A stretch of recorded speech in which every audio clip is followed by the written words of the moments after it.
Theodore Kaczynski, a name synonymous with terror. Born with a brilliant mind, Kaczynski excelled in academics, particularly mathematics. He navigated the hallowed halls of Harvard University, a young prodigy with a promising future.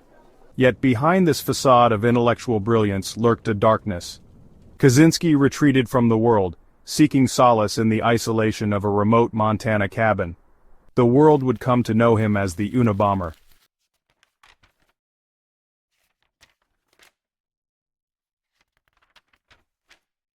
Kaczynski's early life hinted at the genius that lay within.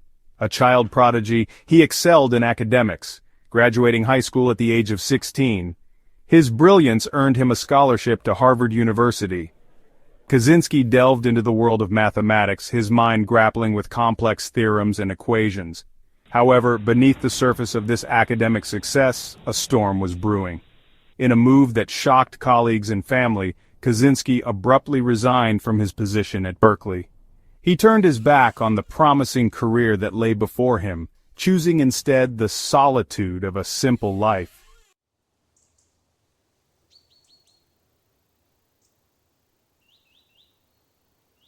Kaczynski sought refuge in the wilds of Montana.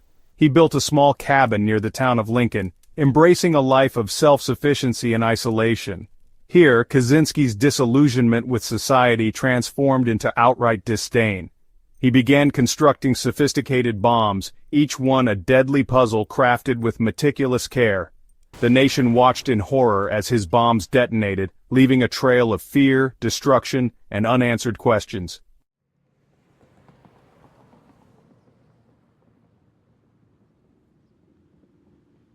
Theodore John Kaczynski was born on May 22, 1942, in Chicago, Illinois. From a young age it was clear that Ted possessed an exceptional intellect. He devoured books, excelled in his studies, and displayed an insatiable curiosity about the world around him. He skipped 2 grades in elementary school, easily outpacing his peers academically. Yet, even at this early age, there were hints of a darker side, a vulnerability to social isolation, and a tendency towards emotional detachment.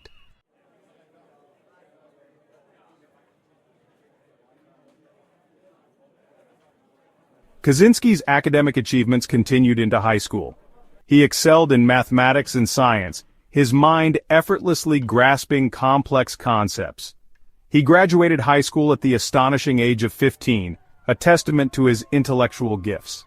Kaczynski's brilliance earned him a scholarship to Harvard University. At the age of 16, he left the familiar surroundings of Chicago and embarked on a new chapter in his life.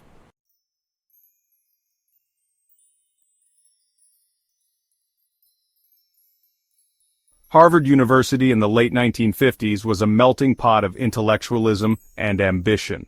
For Kaczynski, the transition was not without its challenges. He excelled in his studies, particularly mathematics, but the competitive atmosphere of Harvard took its toll. He found the emphasis on intellectual pursuit and career advancement to be hollow and unfulfilling. He graduated from Harvard in 1962 at the age of 20 with a degree in mathematics.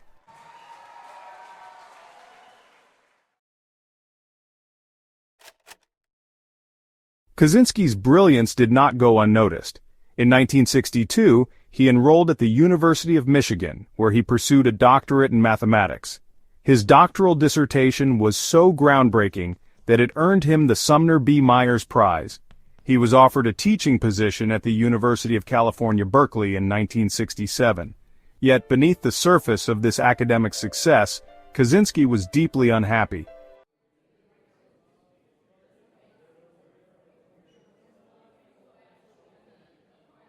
In 1969, at the height of his academic career, Theodore Kaczynski made a decision that would shock his colleagues. He abruptly resigned from his position at Berkeley, abandoning the prestigious career that lay before him. Kaczynski saw it as a necessary escape, a rejection of a society he viewed as increasingly artificial and corrupt.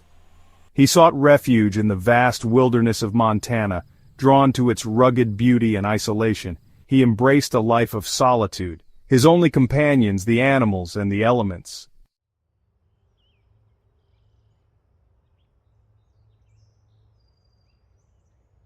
As Kaczynski settled into his solitary existence, his disillusionment with modern society deepened.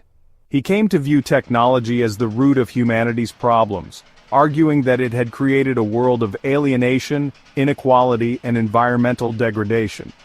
Kaczynski embraced a philosophy known as anarcho-primitivism, which advocates for a return to pre-industrial forms of society. He began to see violence as a necessary tool, a means of striking back against the technological system he so despised. His bombings were not acts of random violence, but rather carefully calculated attacks designed to send a message.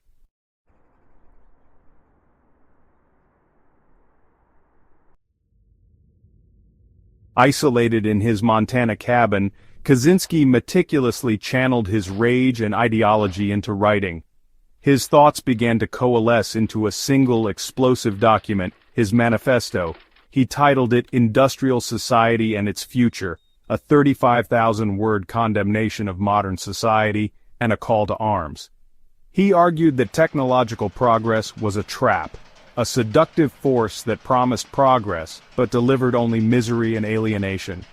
His manifesto was a desperate plea for a return to a simpler, more authentic way of life.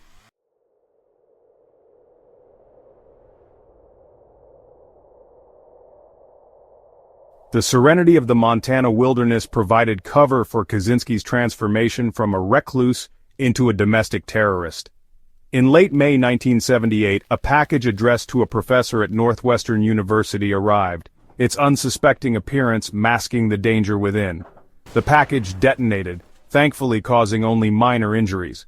This marked the beginning of a terrifying chapter in American history, the start of the Unabomber's reign of terror. The FBI, initially dismissive, began to take notice.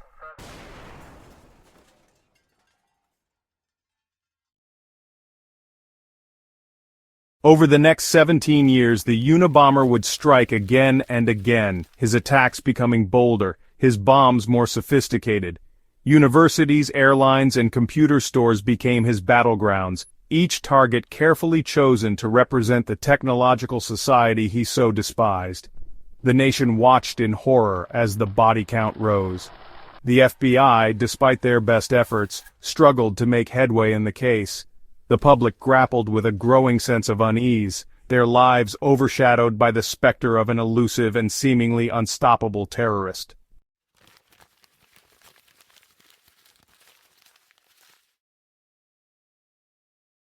As the bombings continued, a chilling pattern emerged. The Unabomber's bombs, often handcrafted from wood and metal, were ingenious in their design. They were devoid of fingerprints or traceable materials, making identification nearly impossible. The bomber often taunted authorities with cryptic messages and coded letters sent to newspapers and former victims.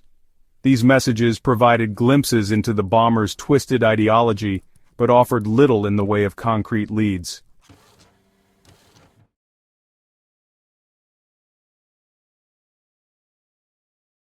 In 1995, the Unabomber's campaign of terror took a dramatic turn. He contacted several newspapers, including the New York Times and the Washington Post, with a chilling proposition. He promised to cease his bombings, to end the bloodshed, on one condition: that his 35,000-word manifesto, Industrial Society and Its Future, be published in a major newspaper. The manifesto, a rambling treatise outlining his anti-technology ideology, presented a moral dilemma for both the authorities and the media. Publishing it would be giving a platform to a terrorist, legitimizing his actions, and potentially endangering lives. Yet the potential to save lives, to end the bomber's reign of terror, was a powerful motivator. After much debate and with the urging of the FBI, the Washington Post and the New York Times jointly published the manifesto in September 1995.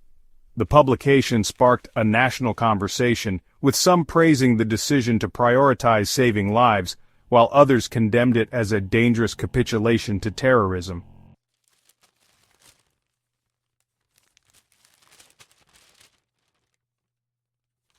The publication of the manifesto, while a gamble, proved to be a pivotal moment in the Unabomber case. For years the investigation had been stymied by a lack of clues, the bomber's meticulous nature leaving authorities with few leads to pursue. The manifesto, however, offered a window into the bomber's psyche, a glimpse into the mind that had orchestrated such a long and terrifying campaign of violence. The manifesto's publication also had an unintended consequence. It led to the bomber's downfall. Theodore Kaczynski's brother David, reading the manifesto, recognized the writing style and the ideas expressed as eerily familiar.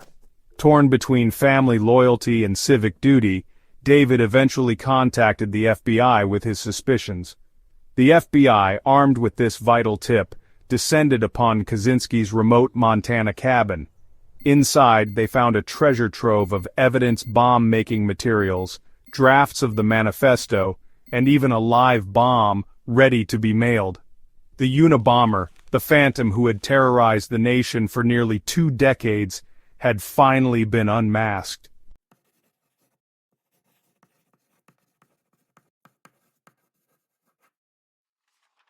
Industrial society and its future, the Unabomber's manifesto offered a chilling glimpse into the mind of a terrorist. It was a rambling, often contradictory document filled with philosophical musings, historical analysis, and vitriolic rants against modern society. The manifesto was not the work of a madman as some had speculated, but rather the product of a highly intelligent, albeit deeply disturbed mind.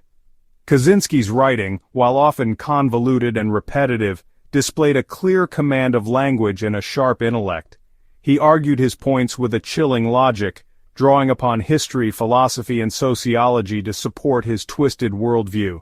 He railed against the evils of technological progress, arguing that it had created a society of alienated individuals, enslaved by their own creations. He lamented the loss of individual liberty, the destruction of the natural world, and the dehumanizing effects of technology. He envisioned a future in which humanity, stripped of its autonomy and purpose, would be at the mercy of its own creations, a dystopian future he was determined to prevent.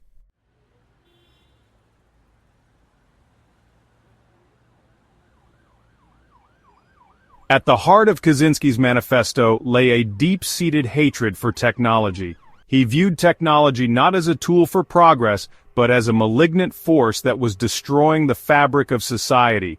He argued that technology, far from liberating humanity, had enslaved it, creating a world in which individuals were increasingly dependent on complex systems they could neither control nor understand. He reserved his most scathing critiques for what he called the technological elite, those he believed were driving the relentless march of technological progress.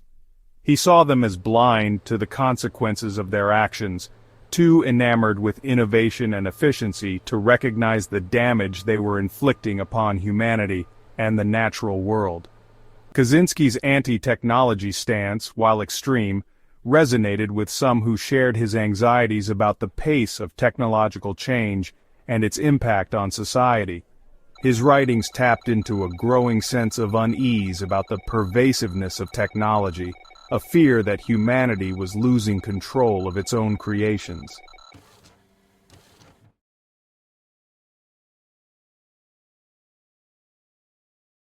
Kaczynski, in his manifesto, offered a vision of an alternative future, one free from the shackles of technology. He advocated for a return to a simpler, more primitive way of life, a return to nature and a rejection of the complexities and artificiality of modern society.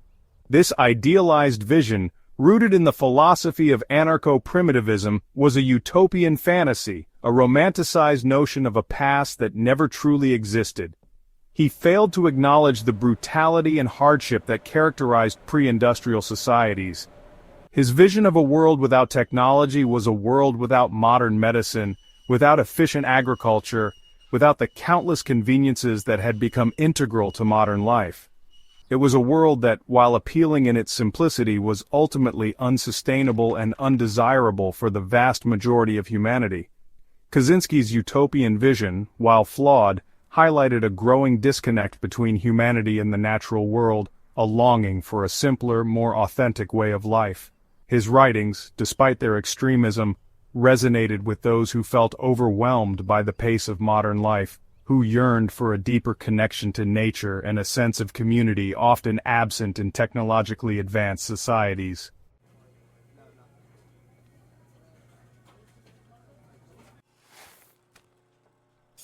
The publication of Industrial Society and Its Future had a profound impact on American society.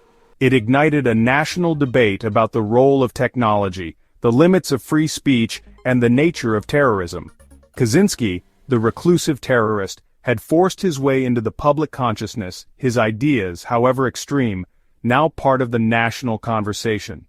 Some condemned the decision to publish the manifesto, arguing that it gave a platform to a terrorist and legitimized his actions.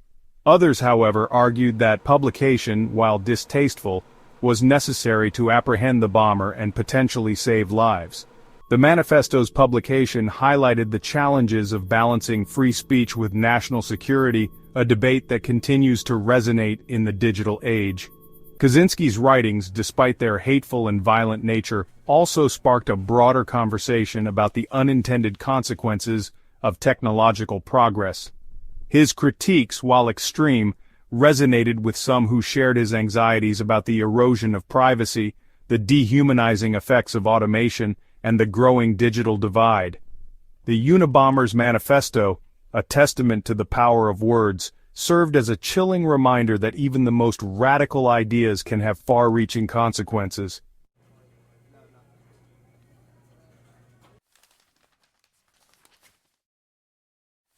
The Unabomber's manifesto shocked the nation, leading David Kaczynski to a chilling realization. The writing style resembled his estranged brother Ted. David and his wife Linda compared the manifesto to Ted's letters. They decided to contact the FBI.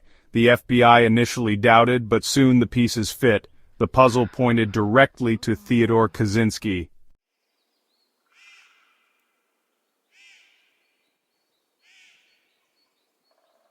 Armed with David's tip, the FBI descended upon Lincoln, Montana, a sleepy town thrust into a national manhunt.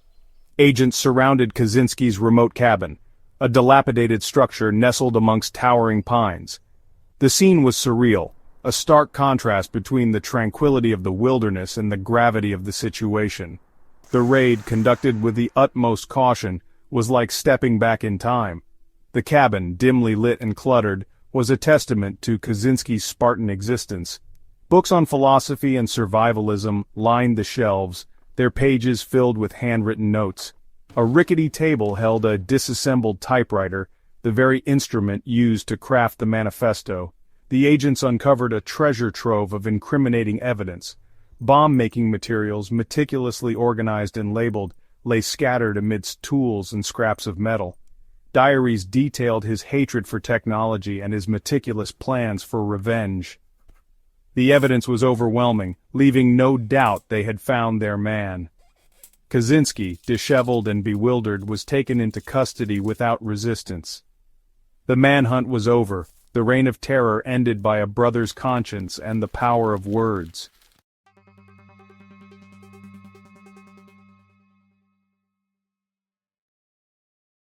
The capture of Theodore Kaczynski dominated headlines worldwide, a mix of relief and disbelief washing over the nation. The elusive Unabomber, a phantom for nearly 2 decades, was now a frail figure in handcuffs. Kaczynski's trial in Sacramento was a media spectacle, captivating the nation. Prosecutors painted him as a cold-blooded killer, driven by a twisted ideology. They presented a mountain of evidence linking him to 16 bombings. Kaczynski's defense team, led by Quinn Denvir, faced an uphill battle. They argued Kaczynski was mentally ill, driven by delusions. Mental health experts diagnosed him with paranoid schizophrenia. The defense aimed to spare him from the death penalty. They argued his mental illness mitigated his culpability, advocating for life in prison.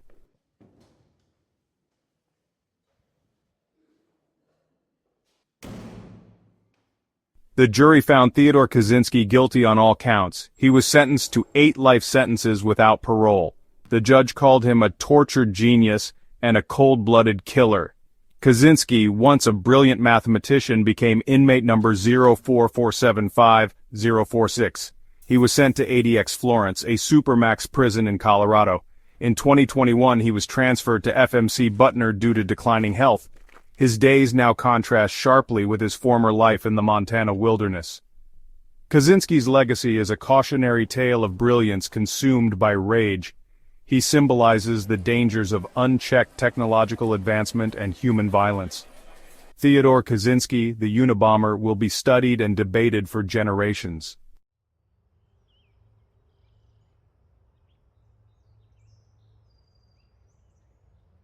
The Unabomber case remains a haunting enigma, a chilling testament to the unpredictable nature of the human psyche. Theodore Kaczynski, a mathematical prodigy, chose a path of violence and terror, his intellect twisted into a weapon against society. His story is a jarring paradox, a reminder that intelligence is not a shield against darker impulses. Kaczynski's journey from academic to bomber illustrates the fine line between genius and madness.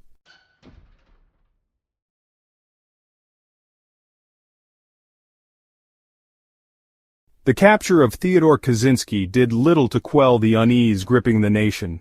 Questions lingered, echoing in his isolated cabin and crowded courtrooms. Was he a madman or a calculating terrorist? The debate over his sanity provided no easy answers. His manifesto further muddied the waters. Some saw it as delusional, others as a chilling logic. The debate continues, a testament to his enduring story. He remains an enigma, a chilling reminder of the dark potential within the human heart.